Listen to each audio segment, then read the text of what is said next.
Birinchi qavatdan 3 xonali kvartira so'raganlar uchun bugungi videomiz maxsus bo'ladi. Assalomu alaykum angrenlik aka-uka, opa-singillarimiz. Sizlar uchun maxsus Angren shahar Lent to'yxonasini, Angren Lentni oldidagi to'yxonani, ya'ni oldidan 2 qavatli binoning birinchi qavatidan 3 xonali mana shunaqa katta bitta kvartirani obzorga kelganmiz. Kirganimizda ko'rib turibsiz, devorlarimiz jitka bo'ylar qilib qo'yilgan.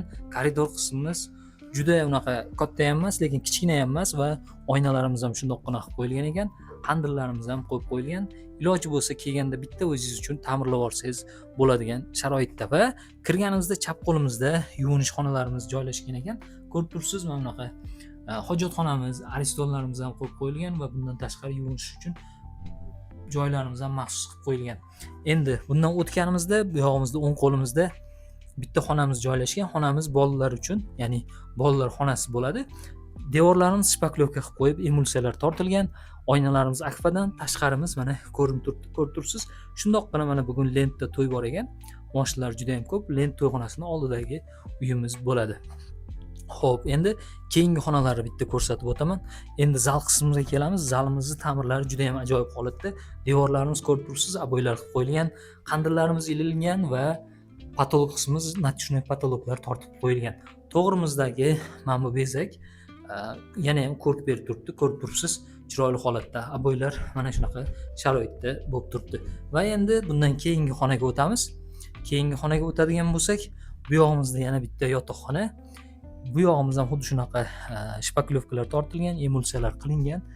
Shkaflarimiz bilan mana bunaqa holatda, pardalarimiz ilingan. Bu joyimizda ham xuddi shunaqa akfa oynalarimiz qo'yib qo'yilgan.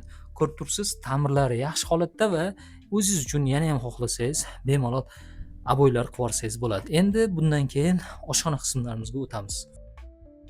Bu tomondan o'tganimizda uylarimizda mana bunaqa koridor qismimiz kutib oladi. Yana oshxonaga o'tish tomonimizda oshxonamizga o'tadigan bo'lsak, ko'rib turibsiz, oshxonamiz ham kichkinagina, nima deylik, ixcham holatda. Gazlarimiz mana hammasi bor, suvlarimizdan muammolar yo'q. Bu tomonimizda esa yuvinish xonamizning oynalari joylashgan.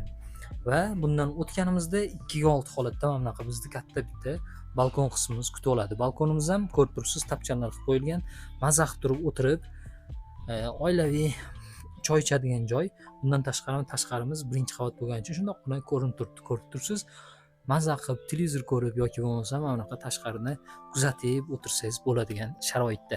Endi bu uyimiz uchun uy egalari $29,999 narx so'rashyapti. Pastda telefon raqamlarini qoldiramiz. Bemalol telefon qilib turib, gaplashib, baraka qilib yuborsalaringiz bo'ladi. Kimga mana shunaqa Angren shahri, Angren Lent to'yxonasining oldidan uy qidirib yurgan tanishlari bo'ladigan bo'lsa, bu videoni ularga jo'natib qo'ying yoki ko'rsatsangiz ham bo'ladi. Ular bu uyni oladigan bo'lsa, balki maza qilib yashashadi inshaalloh.